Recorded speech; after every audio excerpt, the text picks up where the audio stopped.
Medicine খাও, pen lock খাও, না হলে তো ছাড়বে না গো ব্যথা। ব্যথা পেয়ে গেলে একদম একদম কয়েকদিন রয়ে যাবে। আমার তো কিছুদিন পর পর দাঁতে ব্যথা করে, আর একদম মাথা টাথা ঘুরে যায়, পাগলা হয়ে যায়। আমি সময় সময় পেন লক খাই, না হলে কমেই না।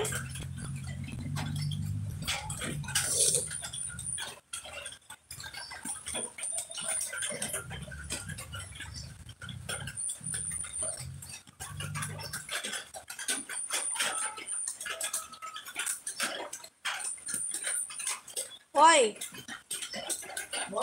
যে সাউন্ড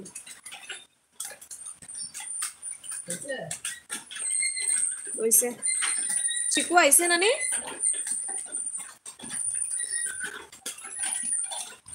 চিল্লা মানে খালি পরে যাও কেন নানি? পরে দিকে বিছনার মধ্যে উঠবাই তুমি, পাও দুই আইবাই।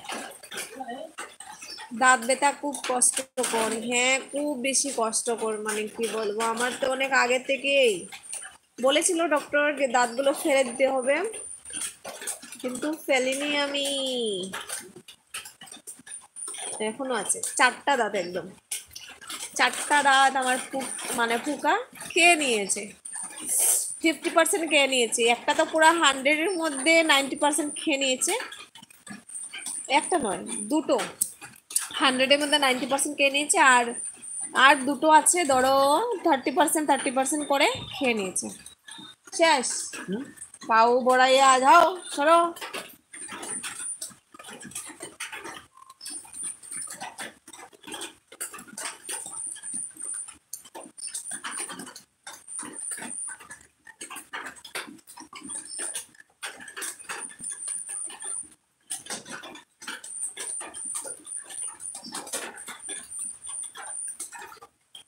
মিষ্টি খাও অনেক না, সেটা মিথ্যা কথা, আমি একদম মিষ্টি খাই না, সত্যি মিষ্টি খেতে ভালোবাসি না।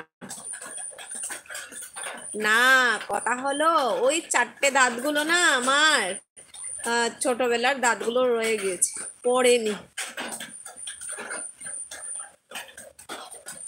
মানুষের 7 বছর হয়ে গেলে দাঁতগুলো পড়ে যায় না, আবার নতুন করে উঠে, তো আমার সব দাঁতগুলো পড়েছে কিন্তু 4টা পড়েনি। হ্যাঁ গো, দূর, পেন কিলার বেশি ভালো না, জানি আমি বেশি ভালো না, কিন্তু যখন ব্যথা হয় না সহ্য করা যায় না, কি করব বলো, মাথা একদম ঘুরে যায়। তো তার জন্য কখনো কখনো খেয়ে নিই, সব সময় না। এই ধরো আমার 2 মাসে একবার, 1 মাসে একবার এরকম করে ব্যথা ওঠে, তো তারপর খেতেই হয়, না হলে একদম ব্যথাটা সারেই না। 2-3 দিন অপেক্ষা করি, যদি ছেড়ে যায় তাহলে তো ভালো, আর যদি ছাড়ে না তো আমি খেয়ে নিই, তারপর আস্তে আস্তে করে আরাম হয়ে যায়।